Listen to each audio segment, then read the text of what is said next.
Nós chegamos aqui hoje, nós somos essa descendência que Deus abençoou, e eu quero declarar a realidade bíblica, que muito mais do que ser a descendência de Abraão, nós somos aqueles aos quais Deus entrega, chama pela identidade, de que nós, por causa de Abraão, em Abraão, nós somos pais de uma grande nação. Bom dia, galera!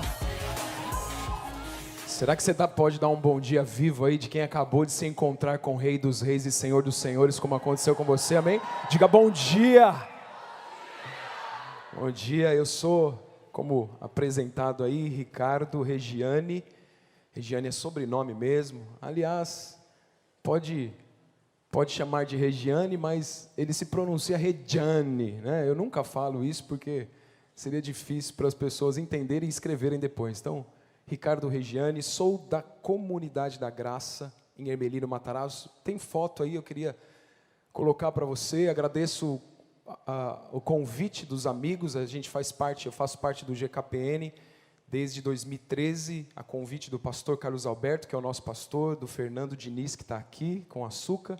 Essa é a minha casa, a minha igreja local, o lugar onde eu congrego. Aqui estão minha esposa comigo aqui desse lado, desse outro lado os nossos pastores, Nadinho e Beth.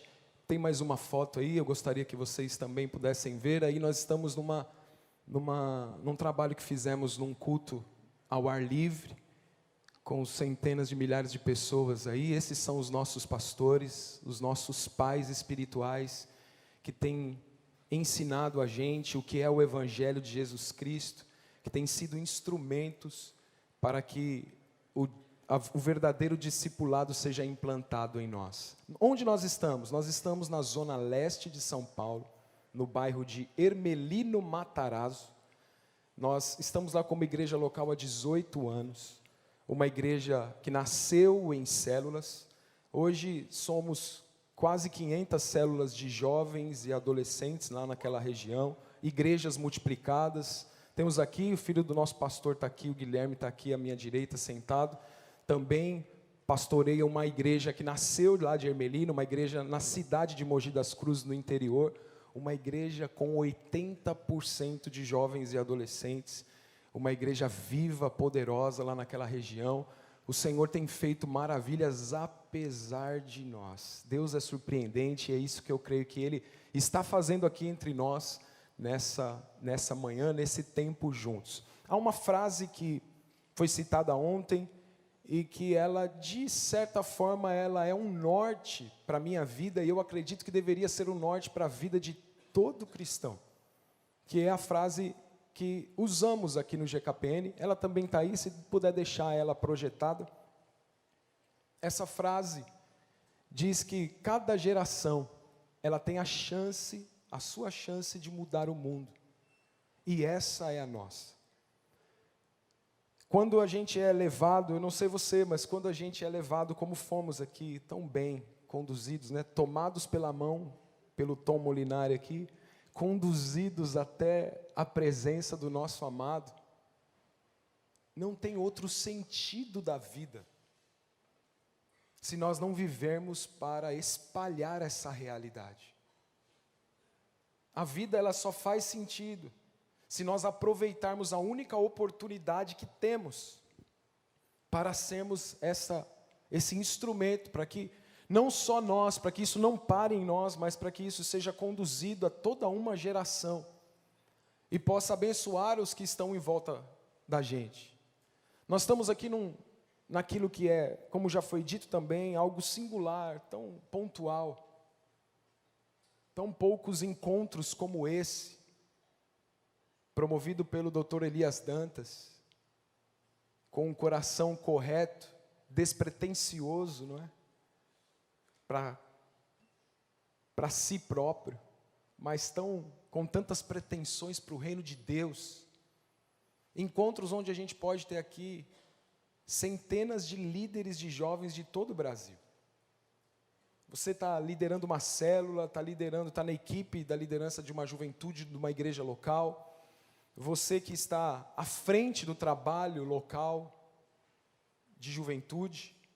nós temos a oportunidade aqui nessa sala, nesse encontro, nesses 3 dias, de afiarmos o nosso machado para aquilo que o Pai vai realizar nos próximos anos. Você tem noção disso? Aquilo que vai acontecer no Brasil nos próximos anos passa por você.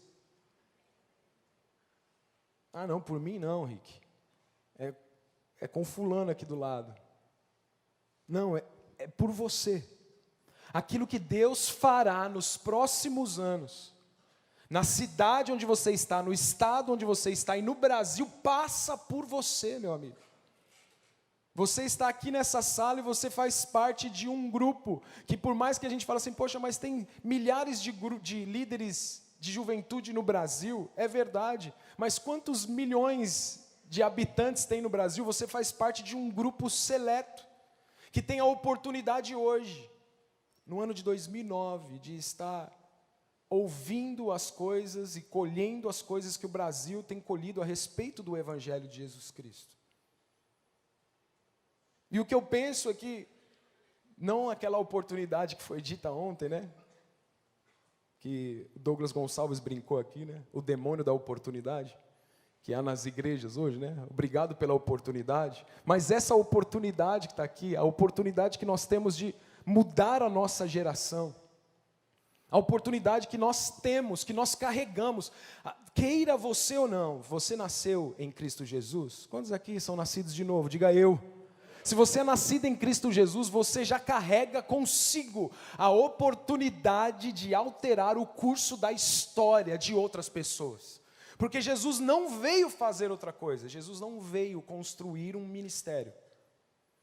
Jesus não veio implantar um projeto legal, bonito, que pudesse ser elogiado pela sociedade, pelos governos, mas mais do que isso, ele veio para alterar o destino dos homens e levantar homens que iriam alterar o destino do mundo. E isso chegou até você. Nós precisamos ser despertados para essa realidade quando a gente olha para João capítulo 5. A Bíblia diz, no versículo 17, Jesus fala que ele só pode fazer o que vê o seu Pai fazer. Jesus veio e ele disse, olha, eu estou aqui no capítulo 6 de João também, ele falou, eu não vim aqui fazer a minha vontade, mas a vontade daquele que me enviou. Se tem uma coisa que acredito que como líderes de juventude do Brasil, nós podemos fazer e devemos fazer todas as manhãs, quando acordamos, Senhor, o que é que o Senhor está fazendo?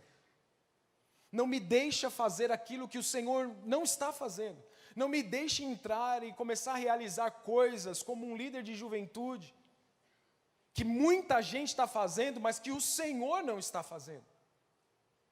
Como ouvi nessa manhã de um amigo aqui, Senhor, faz com que meus ouvidos estejam surdos para outras vozes e eu possa ouvir apenas a sua voz, como voz de muitas águas, ao ponto de eu expressar, viver uma vida que anuncia aquilo que o meu Pai está fazendo. E uma boa pista daquilo que Deus está fazendo e eu pergunto para você, o que Deus fez na sua vida? Você lembra de onde Deus te tirou? Você lembra onde você estava quando Deus salvou você? Quando o Evangelho de Jesus Cristo invadiu você? Mais uma pergunta, faça para você mesmo, onde você estaria hoje se não o Evangelho de Jesus Cristo não tivesse alterado o curso da sua história?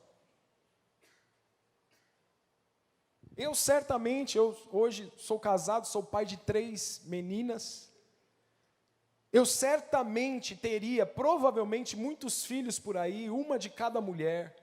Se tivesse me casado, eu acredito piamente, estaria divorciado. Certeza. Sem o Evangelho de Jesus Cristo, debaixo de pressão, de tristeza, aliás, debaixo de possessão demoníaca, porque essa era a realidade da minha família. Minha mãe foi liberta de demônios numa célula, numa casa. Aquele casal que vocês viram aqui foram os instrumentos de Deus que anunciaram, liberdade chegou. Jesus Cristo veio para mudar a sua história. A partir de então, já se vão 20 anos, A minha mãe, que era possessa por demônios há 25 anos, ela foi liberta e nunca mais foi possessa, depois de 25 anos de possessão. Você percebe, Jesus veio e arranca a gente de um poço de lama. Ele arranca a gente do lodo. E Ele coloca para nos assentar entre os príncipes do seu povo. Ele não escolhe pessoas extraordinárias, Ele pega, você já sabe disso, mas eu quero renovar a sua mente. Ele pega pessoas comuns, Ele pega os improváveis, Ele pega a gente lá do fundo, da zona leste de São Paulo, na periferia, e usa para transformar a vida de outros naquela região. Ele pega gente endemoniada, gente que estava presa a pecados, morto, e levanta para ser um luzeiro no mundo. Deus fez isso com você. Então, quando eu olho para os dias que estão adiante de nós, galera, nós temos a grande oportunidade, então, de aproveitar esses dias que temos, para que de alguma maneira o mundo das pessoas à nossa volta seja alterado.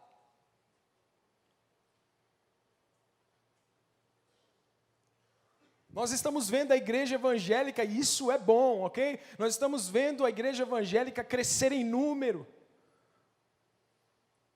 Mas quantos de nós já falamos isso e pensamos isso? Poxa, cresce em número, mas por que ainda não cresce tanto em influência? Cadê a influência? Cadê as manifestações disso, de fato, na sociedade? Eu sei que está muito melhor, a coisa está acontecendo, eu não estou aqui para dizer que não está acontecendo, ok? Mas, vamos ser sinceros, isso era para estar num avanço muito mais intenso e poderoso. E eu acredito que isso é por causa exatamente dessas muitas vozes que ouvimos. Ouvimos tantas vozes, hoje através das redes sociais, não é? Está aqui, com um clique você vê o que o mundo inteiro está fazendo, o que as igrejas estão fazendo, o que outros irmãos estão fazendo, e isso é um benefício tremendo, porque isso ajuda a gente a alinhar algumas coisas. Por outro lado, talvez a gente também esteja vendo muita gente fazendo o que Deus não pediu para fazer. Ou talvez a pessoa está fazendo o que Deus pediu para fazer, mas de longe não dá para entender direito, e a gente entende errado e começa a fazer supostamente alinhado com outros trabalhos de juventude, por exemplo, e corremos velozmente na direção errada. Talvez estejamos fazendo coisas maravilhosas como o rei Ezequias fez. Em Isaías 39, se você puder abrir, a Bíblia conta aquela história. Como estamos aqui num grupo de líderes, vou ler apenas uma parte e só te lembrar da história. A Bíblia diz que o rei Ezequias estava reinando de maneira tão eficaz. Ele derrubou altares, ele reconstruiu altares para o Senhor. A Bíblia diz que ele fez obras, ele desviou rios para que esses rios chegassem em Jerusalém, para trazer vida para uma cidade. Ele estava num reinado, vamos dizer assim, produtivo, seus projetos eram excelentes. Projetos excelentes. Quantas vezes a gente não está atrás de um projeto excelente? Com motivação, às vezes, correta. Mas sabe o que interessa lá no fim? É aquilo que a gente vai ver aqui na vida de Ezequias. A Bíblia diz que chegou um momento em que foi anunciado para ele, é o seguinte, arruma a tua casa, porque você vai morrer. Arruma a tua casa, porque os seus dias aqui estão contados. Você sabe, a Bíblia diz que ele foi lá, orou e pediu, e Deus, por misericórdia, acrescentou mais 15 anos sobre a vida daquele homem. Na sequência, a Bíblia conta que foi enviado uma comitiva da Babilônia para visitar Ezequias, e ele abre para aquela comitiva todas as suas riquezas. Ele abre todas as suas posses e tudo o que os seus pais haviam conquistado e entregado a ele, tudo aquilo que ele estava construindo para a próxima geração, ele abre para a Babilônia. E os versículos em Isaías 39, quero ler os últimos versículos com você, dizem assim: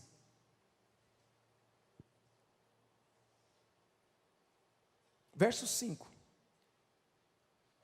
de Isaías 39. Então Isaías disse a Ezequias: ouça a palavra do Senhor dos Exércitos. Um dia tudo que há em seu palácio, bem como tudo o que os seus antepassados acumularam até hoje, será levado para a Babilônia.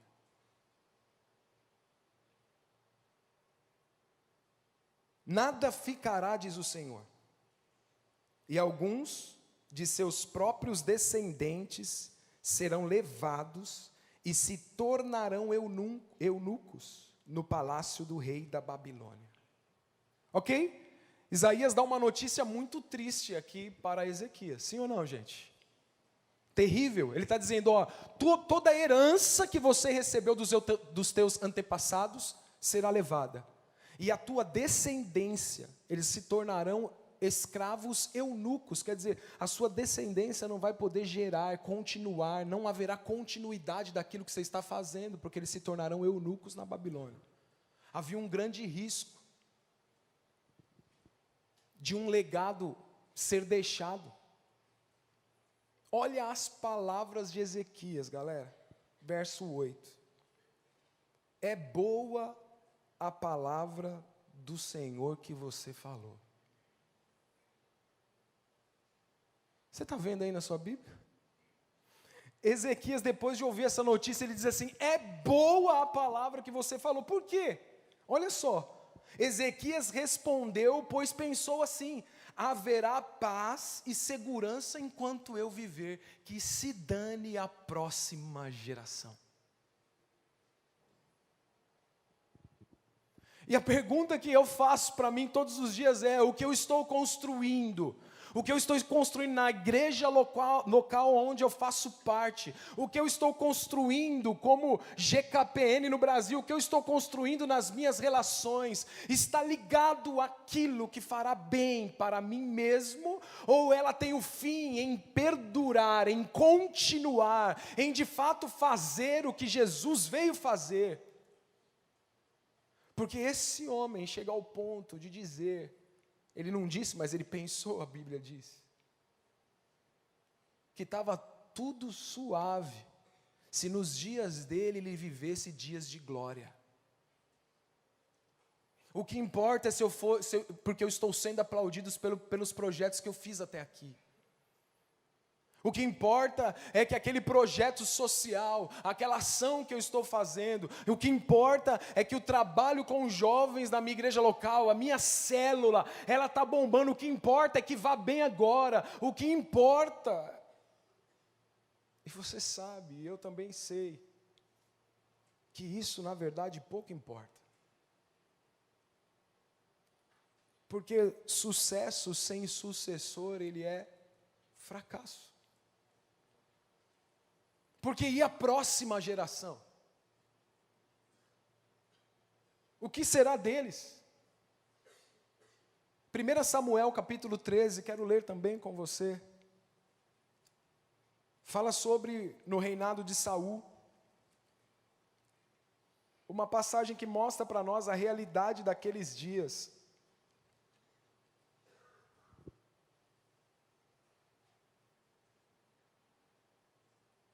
A partir do versículo 16.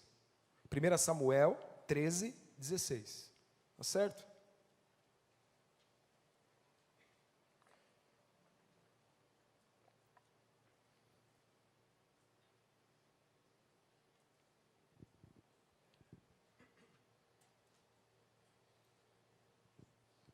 Vamos lá. Saul e seu filho Jonatas, acompanhados de seus soldados, ficaram em Gibeá de Benjamim, enquanto os filisteus estavam acampados em Micmas. Uma tropa do ataque saiu do acampamento filisteu com 3 divisões. Uma foi em direção a Ofra e aos arredores de Sual. Outra em direção a Bet-Horon. A terceira em direção à região fronteiriça, onde se avista o vale de Zeboim, diante do deserto. Verso 19. Naquela época, não havia nem mesmo um único ferreiro em toda a terra de Israel. Por favor, diga assim: não havia ferreiro. E o texto continua. Os filisteus não queriam que os hebreus fizessem espadas e lanças. Qual que era o objetivo dos filisteus, gente? Impedir que o povo de Deus tivesse espada e lança, armas de guerra. Assim eles tinham que ir aos filisteus para afiar os seus arados, enxadas, machados e foices. Você não ouviu, nós não ouvimos aqui nem lança nem espada. Eles iam, olha só, os hebreus iam até os filisteus para afiar os seus arados, enxadas, machados e foices. Esses são armas de guerra, gente? São? Não, são instrumentos de trabalho. O preço para afiar rastelos e enxadas era de 8 gramas de prata e 4 gramas de prata para afiar tridentes, machados e pontas aguilhadas. Por isso, no dia da batalha, nenhum soldado de Saul e Jonatas tinha espada ou lança nas mãos, exceto o próprio Saul e o seu filho Jonatas. Aqui a gente percebe a realidade de um exército que não tem preparo para os seus guerreiros. E o que eu gostaria de deixar para o nosso coração como uma geração que está disposta a gastar a vida em favor do Evangelho, é de que não adianta nada termos noites de encontros lotados, não adianta nada as nossas células, os nossos prédios de igreja local estarem cheios de gente despreparada, de gente que está pensando apenas em si. E isso vai depender daqueles que vão à frente como modelo. Eu tenho uma certeza, dentro da sua igreja local, antes de o mundo à volta, a sociedade à volta da igreja local estar precisando de você, a sua igreja local, os membros da nossa igreja local, eles precisam enxergar em nós um modelo do verdadeiro cristianismo. Amigos, falta modelo. É desesperador ver os povos se achegando a uma igreja local, as pessoas se achegando a uma célula, e elas não têm uma referência positiva para olhar.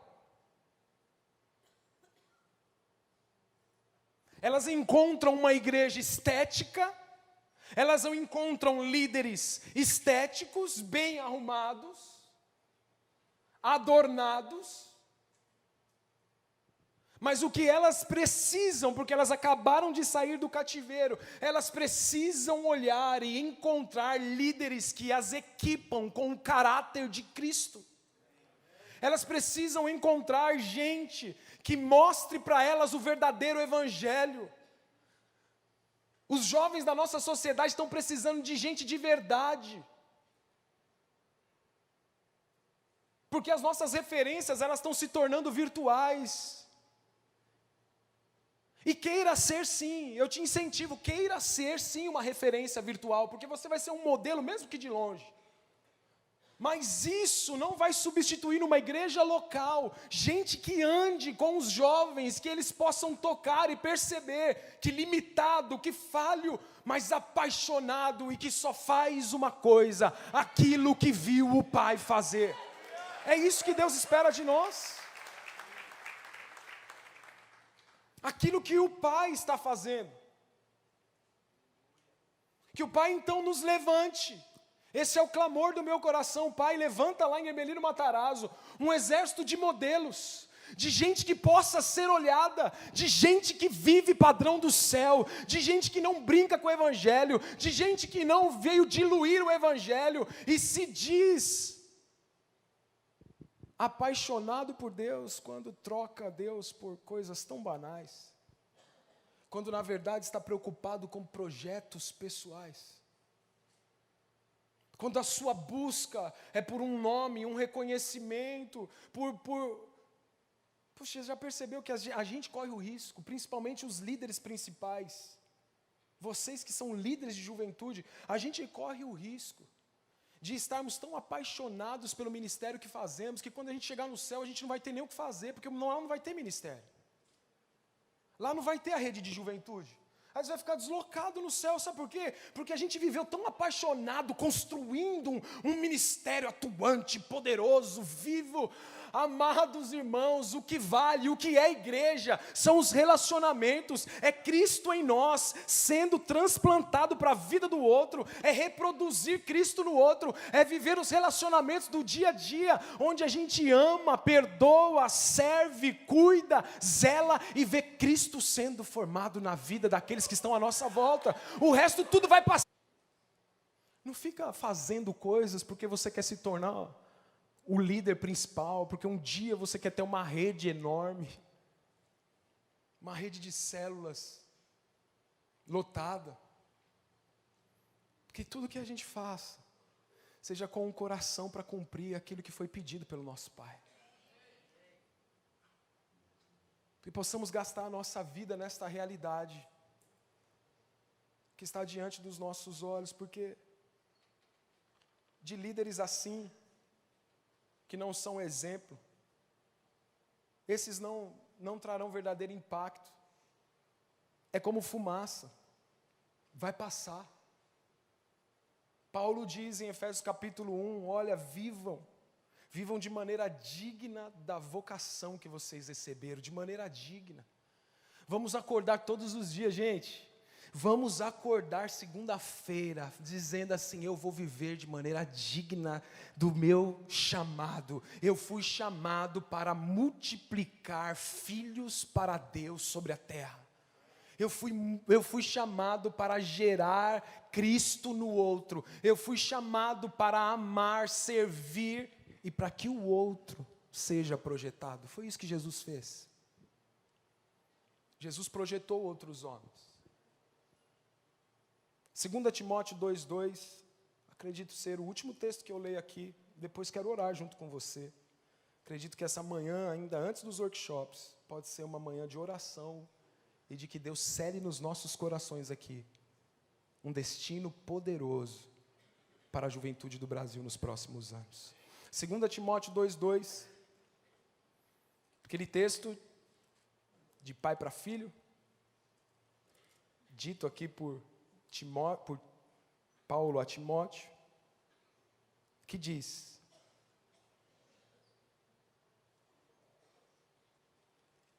eu falei 2,2 e abri 4,2. 2,2, vamos lá. 2 Timóteo 2,2.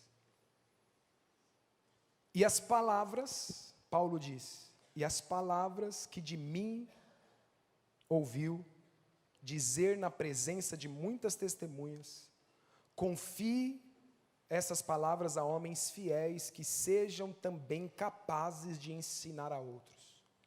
Suporte comigo os meus sofrimentos, como um bom soldado de Cristo Jesus. Paulo está pedindo para que Timóteo reproduzisse aquilo que havia recebido e que isso fosse reproduzido por esses na vida de outros. Paulo está falando de um zelo geracional. A nossa geração acha que está fazendo algo novo. Deixa eu dizer algo para você, ninguém começa nada novo. Ninguém, esquece. Em algum momento você vai descobrir na Bíblia que alguém já tinha feito. Ninguém começa nada novo. Nós precisamos honrar a unção que há nesse encontro. E talvez isso abra os nossos olhos aqui para esse tempo de oração. A unção que está sobre esse encontro é a unção principalmente ligada ao Dr. Elias Dantas. Qual é a unção? É a unção de pensar na próxima geração.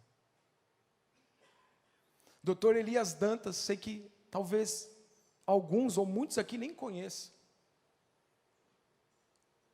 Como já disse, um homem despretensioso, que carrega um manto que você pode agarrar nessa manhã aqui.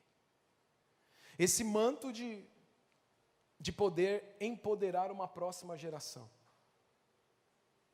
Há uma outra unção disponível aqui nesse encontro, porque ela é a realidade da base de tudo isso. A unção da unidade. A unção daquilo que está sendo promovido a líderes de jovens do Brasil inteiro aqui, de grandes igrejas. Isso tem sido promovido através do GKPN. Então eu quero dizer para você, essa unção ela está disponível aqui. É como Elias e Eliseu, não é? Ele ficou esperando até pegar a sua porção, até poder tomar aquilo que ele ia carregar durante anos. Mas assim que Eliseu morreu, acontece que um morto é jogado no seu túmulo, ele bate e ressuscita. Por quê? Porque a unção ainda estava ali, ninguém tinha pego. Tem uma unção que está disponível para nós aqui nesse encontro, que nós precisamos pegar, aproveitar e carregar isso. Essa unção de unidade. Sabe por quê? Porque Deus, Ele não está construindo projetos. Deus está construindo uma família, meu brother. Deus está construindo unidade. No céu não vão ter projetos, no céu vai ter uma família. No céu vão ter irmãos. E nós podemos carregar nos próximos anos esta realidade de unidade que está sendo entregue aqui. Líderes do Brasil inteiro se tornaram amigos nos últimos anos, através disso aqui. E eu quero declarar que a sua igreja local, ela vai se tornar um lugar de unidade na igreja local. A sua célula vai se tornar uma célula de unidade. E então vai partir para o bairro onde você está, a sua cidade, os cristãos da sua cidade, como está acontecendo lá em Curitiba.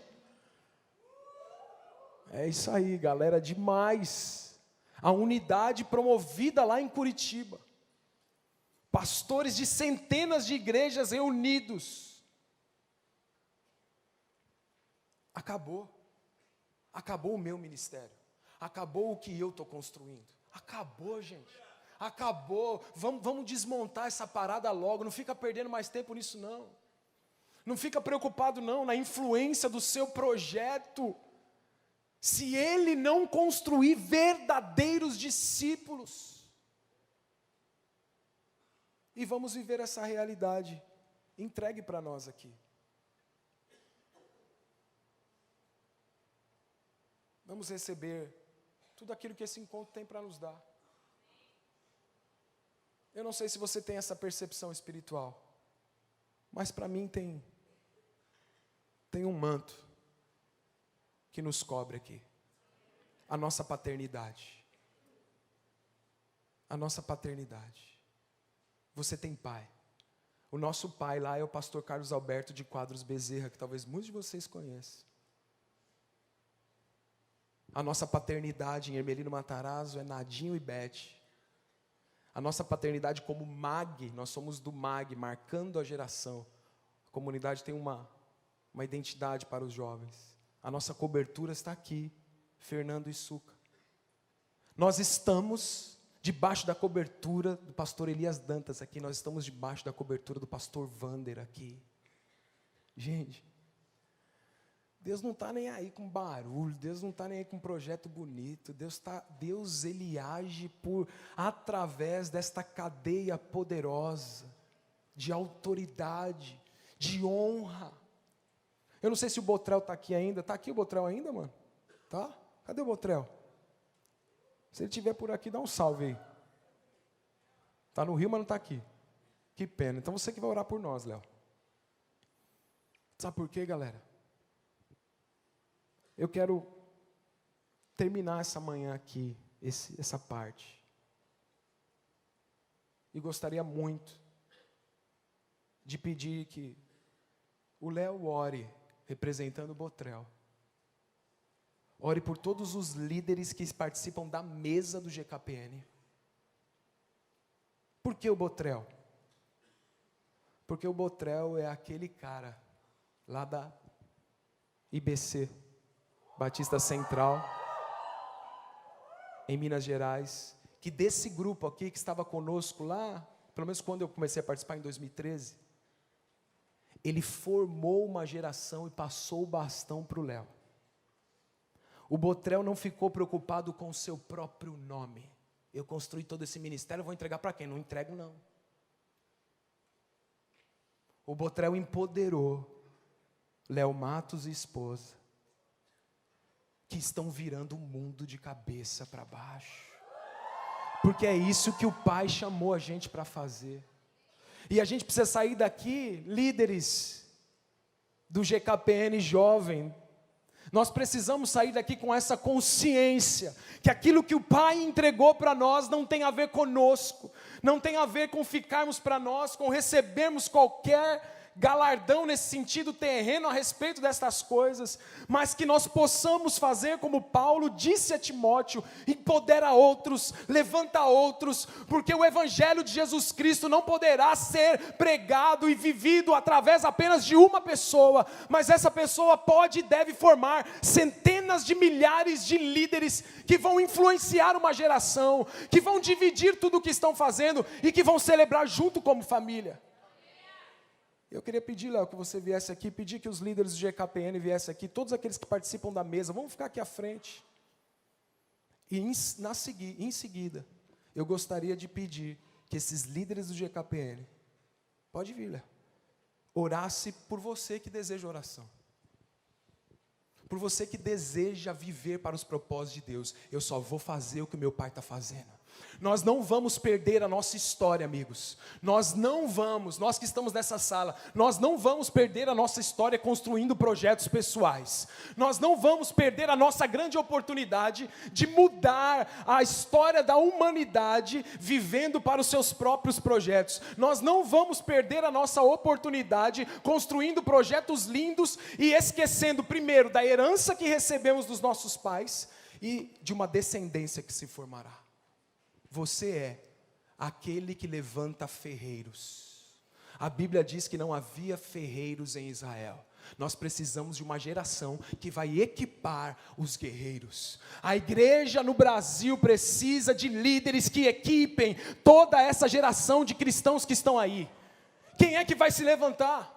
Quem é que vai se levantar para equipar, para colocar material, para colocar espada e lança na mão desses guerreiros? Quem é que vai empoderar a próxima geração? Quem é que vai olhar para pessoas improváveis dentro das nossas células, dentro da nossa comunidade, bater no ombro dele e falar: sim, o papai conta com você, vai e faz aquilo que ele está fazendo, porque Deus empoderou você. Eu e você também somos pessoas improváveis que Deus está dizendo: é com você e é conosco. Essa é a nossa realidade. O Espírito do Senhor está sobre você. É Ele que nos empodera para esta realidade. É o Espírito do vivo Deus que nos capacita para fazer aquilo que deve ser feito. Amigos do Brasil que estão aqui à frente, eu oro para que nós, papai, ajude a gente a, no meio de tanta fumaça, a gente só está fazendo o que Ele pediu para que a gente fizesse. Não interessa se tem um monte de gente fazendo, a pergunta é isso que meu pai pediu? Ah, mas está todo mundo fazendo, isso aqui é legal. Foi isso que o meu pai pediu. Eu não estou dizendo que a igreja tem que ser chata não, a igreja é legal mesmo, lá também a gente faz uns negócios legais. Mas a pergunta é, foi o que o papai pediu? Está atingindo o objetivo do coração do meu pai? Eu estou gastando a minha vida na direção certa, porque não adianta, como já dissemos, correr velozmente na direção errada. E vocês, é maravilhoso fazer parte disso. Quem sou eu para estar no meio desses caras aqui, ó? Esses guerreiros que estão revolucionando o Brasil e o mundo.